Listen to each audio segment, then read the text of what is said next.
আসসালামু আলাইকুম দর্শক ভাই। ও আমার ভাইজান, আমাদের এইখানে একটা দাজ্জাল জন্ম নিছে। সে নাম হলো কি রকিবুল। কেরা কোন দল করে রে, আমাদের দেখা দরকার নাই। আমরা নিরীহ পক্ষের মানুষ, সাধারণ গরিব মানুষ। আমরা একদিন রকিবুলের কাছে গেছিলাম, স্যার আমাদের কিছু সহায় করেন কি, আমাদের একটা গাড়ি দাও। সে কল যে হে বিলা কিউ আহিছে, তাক বাহির থুমাই দিও। একবার বলো সুবহানাল্লাহ। আবার বলছে, ও ভাইজান আপনারা মন দিয়া শুনা যাও। এই যে জরি গেল, বাইশা গেল, কত আমাদের কষ্ট। কোনদিন রকিবুল ফুসকি দেয় খালিয়ে দিতে টাকা। আমরা 10 লাখ ভোটে জিতাইছি। এরপরে রকিবুলের কি কপালে আছে একমাত্র আল্লাহ জানে। একবার বলো সুবহানাল্লাহ। আবার বলো রে, সবাই মিলে বলো আল্লাহু আকবার।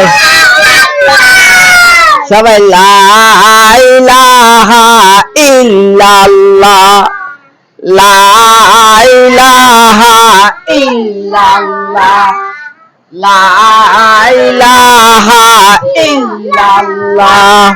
ও মা বাবারা, একটা কথা মন দিয়া শুনা যাও।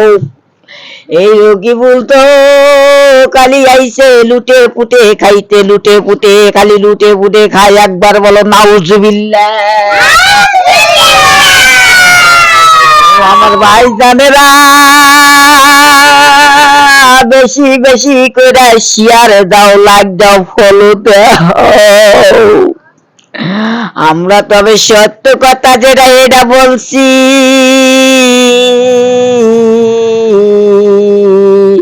কেরা কোন দল করে আমাদের দেওয়ার দরকার নাই। আমরা নিরীহ পক্ষের মানুষ।